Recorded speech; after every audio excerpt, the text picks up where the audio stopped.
Good morning. Welcome to my channel. In this video, I shall be explaining one more crypto system, that is Elgamal crypto system.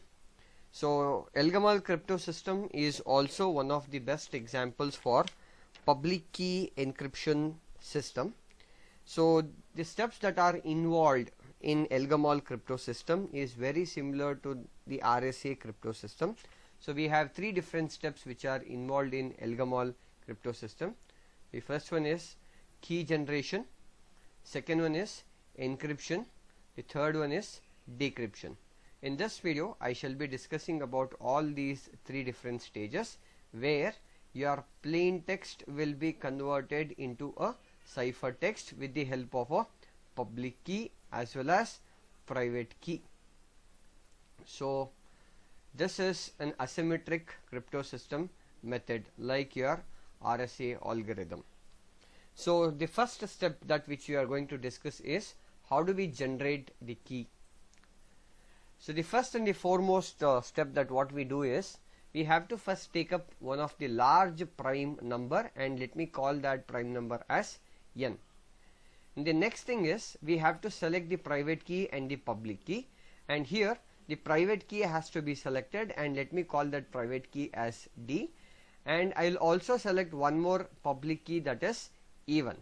So once we have selected D and E, where D is your private key and E1 is a public key, we are going to generate one more public key called as E2 with the previous public key, that is E1. So to calculate a new public key E2, so this is the formula that what we use, that is E1 to the power of D mod n. So E1 is your previous public key and D is your private key and n is your largest prime number. So this particular information is that what we have is being given to a public, and your private key D is kept in a secret. So let me take a simple example here. I'll consider the n, where your prime number n 11 as a prime number, and I'll also select, I want to select the second step is I would like to select the D value, where a D value is selected as 3, and I should also select one more public key, that is E1, where your E1 is selected as 2. So now once we have your N, D and E1, we have to generate one more public key called as E2. So we have a formula for that. So where E2 is equals to, I will substitute there, so 2 to the power of D value is 3 mod 11. So E2 is equals to 2 cube is 8, 8 mod 11 is again 8. So we have got the value of your E2 as 8. So the next step that what we are going to do is, so these three information that we are going to give it to perform an encryption algorithm. One is E1, which is your selected value of 2, and E2 we have created the value of your E2 which is 8, and n value which is your prime number which we have selected as 11. So taking these three values, we are going to generate a ciphertext. So the next step that what we are going to do is encryption. So how do we perform an encryption operation here? So before we perform an encryption operation, the first and the foremost thing which we have to look into is what is this R. So R is any random integer number which we are going to select, like how we chosen our D1, D and E1. So we are going to take one random integer number, that is your R. So now we will take the value of your R as 4, and we know the value of your E1, where your value of E1 is selected as 2, and we know that the prime number which we have selected is 11. So now we have to calculate ciphertext, that is C1, which is 2 to the power of R. What is our R value? R value is 4. So 2 power 4 mod 11. So what is your 2 power 4? So 2 power 4 value is 2, how many times it could be? 16. 16 mod 11. So you got your C1 value as 5, because how many times 11 ones are 11, so you will get the mod value as 5. So we have received the value of your C1 as 5.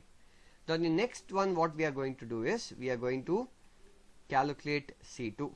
So C2 is equals to, now this plain text here, P is your plain text, and let me assume your plain text value as 7. So this is the information which I have to encrypt and send it to the receiver's end.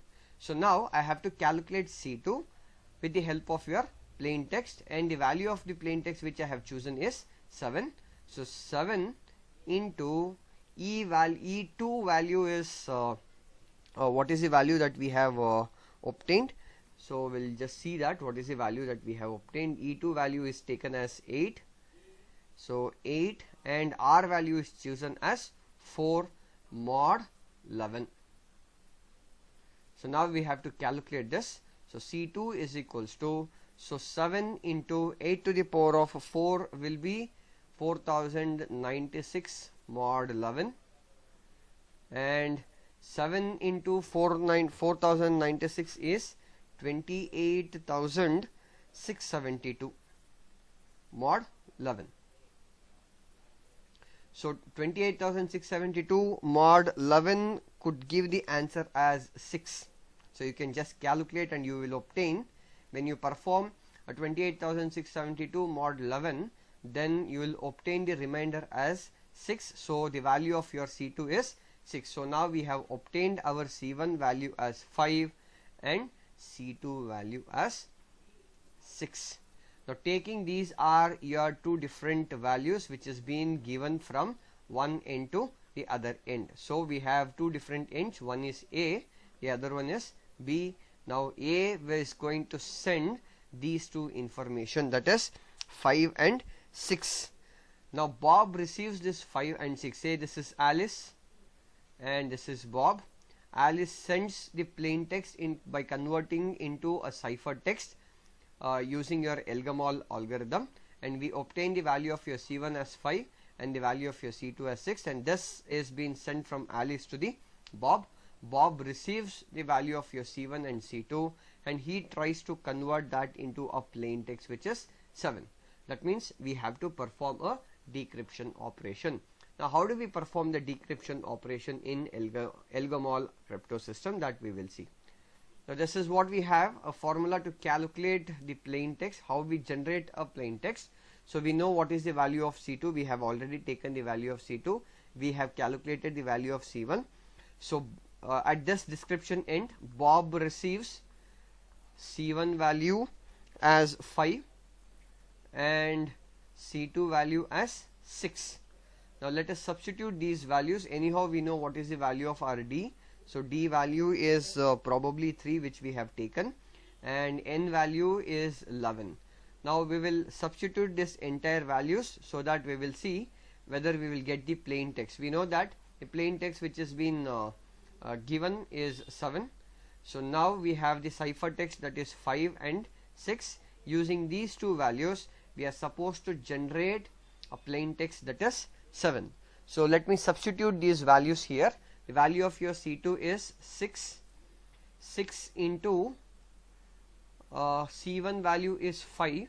5 cube. D value is 5 cube to the power of minus 1 mod n. So mod n is your 11. So now 6 into 5 cube is 125 to the power of 1 mod 11. So now when you have an inverse value, now I would like to calculate the inverse value of your 125. How do I calculate this? So we know that whenever I take this 125, it should be multiplied with any x value. I'll call it as any x value here, in such a way that its mod of your n value, which is your 11 value, should be equal to 1. Now keep substituting the value of your x such that the product of your x and 125 mod 11 should be congruent to your 1. It has to give back to your 1. So that value will become the inverse of your 125. So 125 into 1 mod 11 will not give 1. So probably 125 into 2 is it could be 250 mod 11 is not 1. Probably when you multiply this with 3 times, so yes, when you multiply 125 into 3 mod 11, it will be congruent to 1. So I'm going to take the value of your 125 inverse is 3. So I'm going to substitute here, that is 6 into 3 mod 11. So 6 3s are 18, 18 mod 11, which will give you 7. So now we have got our plain text. Now Bob has successfully decrypted the message which is sent from the Alice, but the message which was sent from the Alice was C1 and C2. Bob received this C1 and C2. He converted the given plain text into a ciphertext into a plain text. So now this is how the entire example shows how an Elgamal crypto system is used to convert your plain text into a ciphertext and ciphertext into a plain text. The similarity what you can see in RSA and Elgamal algorithm is, so both of them are public key encryption, and one difference that what you see is we are going to generate one more public key here, that is E2, from an existing key called as E1. So this is what you have to note here. So that's very, very important. So what might be the important application of your Elgamal crypto system is, it is used for key exchange, and it's also used for all kind of authentication, encryption, decryption of a small messages. And wherever you have your RSA algorithm, so all RSA crypto system, all these RSA crypto system can also be replaced with your Elgamal crypto system. So in the next video I shall be explaining about how a digital signature can be generated using your Elgamal crypto system. Thank you.